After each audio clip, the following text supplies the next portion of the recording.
La matinale Grand Lille TV avec Adrien Lanois. Bonjour à toutes et à tous, bienvenue sur Grand Lille TV mercredi 18 mai 7h15 et dans un instant on va parler de droit avec nos avocats, mais d'abord on parle également de l'actualité sociale, c'est important, avec déjà quelques ralentissements, vous allez le voir sur la carte, notamment près du boulevard du Président Hoover à Lille, sur l'Ain et sur la RN 41, mais pas de blocage annoncé aujourd'hui. Des perturbations à la SNCF tout de même depuis hier soir, la CGT et Sudrail appellent à une grève nationale ce mercredi et demain jeudi, afin de peser sur les négociations en cours quant à l'aménagement du temps de travail. Vous le voyez, TER et Ouigo, un train sur 3 TER-GV sur 10 et 1 et 2 TGV sur 3, un trafic normal en revanche du côté du Thalys et de Eurostar. Toutes les infos comme d'habitude sur sncf.com. Les actions et manifestations contre la loi El Khomri se sont donc poursuivies hier avec une nouvelle donne, l'entrée en jeu des chauffeurs routiers. Dès 5h du matin hier, les syndicats FO et CGT ainsi que les jeunes communistes du Nord ont barré l'accès au CRT de l'Équin. Cette mobilisation a engendré d'importants bouchons durant toute la matinée sur les axes menant vers l'A23 et l'A1 pour ensuite s'étendre à peu près toute l'agglomération. Pas de blocage prévu aujourd'hui, la situation devrait donc s'arranger, mais de nouvelles actions sont prévues demain jeudi. On en reparlera dès 7h30 tout à l'heure. D'autres images de la manifestation contre la loi travail hier après-midi dans le centre de Lille, avec de nombreux policiers mobilisés. Mais à part quelques accrochages en tout début de défilé, et tout de même quelques interpellations, la manif s'est ensuite déroulée dans le calme et sans affrontement. Rue Nationale, les commerces avaient toutefois tous tiré le rideau pour éviter les dégradations. Rien à voir heureusement avec la violence de la semaine dernière et même celle enregistrée hier dans plusieurs villes françaises. 7h17 en direct sur Grand Lille TV et on passe déjà à votre rubrique. C'est votre droit avec les avocats lillois. Aujourd'hui, on va parler notamment des droits sur Internet. C'est votre droit avec l'Ordre des avocats du barreau de Lille. C'est votre droit sur Grand Lille TV pour tout comprendre de l'actualité du droit avec les conditions d'utilisation et de surveillance par l'employeur de la messagerie électronique des fichiers informatiques des salariés.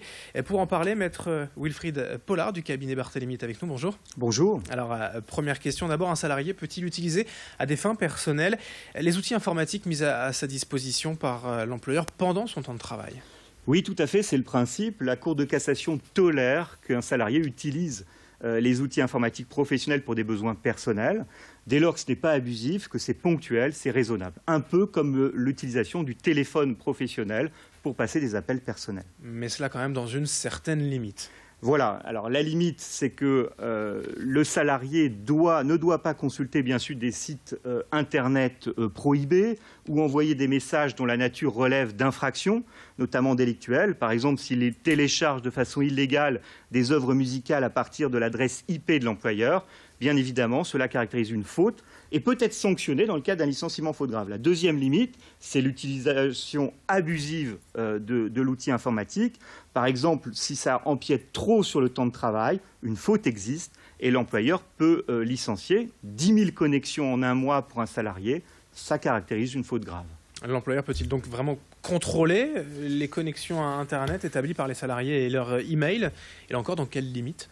Alors effectivement, il peut le contrôler parce qu'il a le pouvoir de direction dans l'entreprise. Donc tout ce que fait le salarié, il peut le contrôler. Il peut le contrôler en présence ou en dehors de la présence du collaborateur.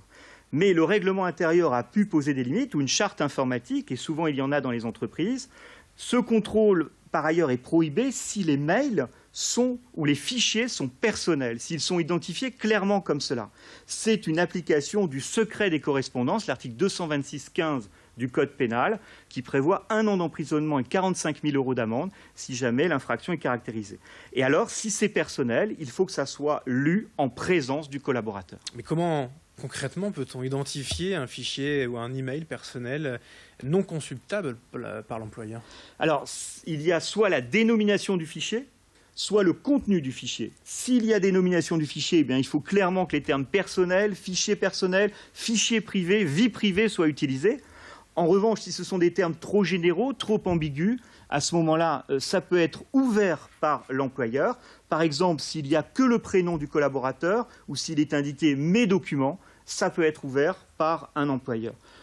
Ensuite, il y a le contenu même du fichier. Si le fichier, lui, relève de la vie privée, l'employeur pourra le voir, le lire, mais il ne pourra pas l'utiliser, notamment en justice. Et un arrêt très intéressant de la Cour de cassation du 26 janvier 2016 vient encore renforcer cette protection du droit à la correspondance, puisqu'il vient dire que même un fichier personnel dans la messagerie professionnelle, eh bien, l'origine personnelle de ce fichier empêche l'employeur de le consulter, même s'il n'est pas qualifié de personnel. Alors, lorsque le fichier est ouvert par l'employeur, son contenu peut-il être toujours utilisé par celui-ci? Alors, c'est cela, effectivement. Le contenu ne peut pas toujours être utilisé par l'employeur en justice.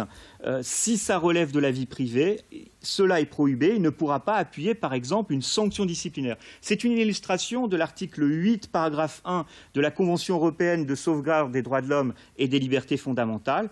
Toute personne a droit au respect de sa vie privée et familiale, de son domicile et de sa correspondance. Merci, Maître Wilfried Pollard, pour ces explications.